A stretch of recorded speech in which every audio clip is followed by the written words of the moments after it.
अस्सलामुअलैकुम। तो इस वीडियो में बात जानेंगे पॉलीबायोजेट कैप्सूल के बारे में, जो कि न्यू हो गई है, इसमें चेंजिंग हो गई है। अगर आपने इस तरह की पॉलीबायोजेट पहले जो है देखी है तो इसमें आपको चेंजिंग नज़र आया होगा। तो इसमें क्या क्या चेंजिंग है और इनका इस्तेमाल हम किस चीज़ के लिए कर सकते हैं, तो चलो वीडियो को स्टार्ट कर लेते हैं और जान लेते हैं पॉलीबायोजेट कैप्सूल के बारे में। है पॉलीबायोजेट कैप्सूल, तो इनका इस्तेमाल आप जिस्मानी कमज़ोरी के लिए कर सकते हैं। अगर आप में जिस्मानी कमज़ोरी है तो आप पॉलीबायोजेट कैप्सूल का इस्तेमाल कर सकते हैं। तो इनमें जो न्यू चीज़ ऐड हुए है वो है विटामिन सी और जिंक। तो जिंक तो पहले इसमें थी, लेकिन विटामिन सी जो है इन्होंने ऐड किया है और इनका रेट जो है बढ़ाया है।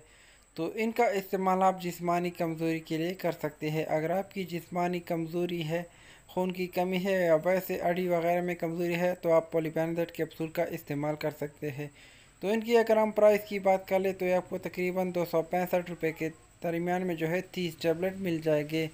तो इनका इस्तेमाल आप एक डेली जो है रोज़ाना खाने के बाद कर सकते हैं। तो इनके इस्तेमाल से आपकी जिस्मानी कमज़ोरी या अड़ी वगैरह अगर आपके कमज़ोर है या खून वगैरह की कमी है तो वो इनके इस्तेमाल से बिल्कुल ख़त्म हो जाएंगी। तो इनमें आपको 30 सॉफ्ट जेल कैप्सूल मिल जाएंगे, जो कि आप एक डेली रोज़ाना खाने के बाद ले सकते हैं।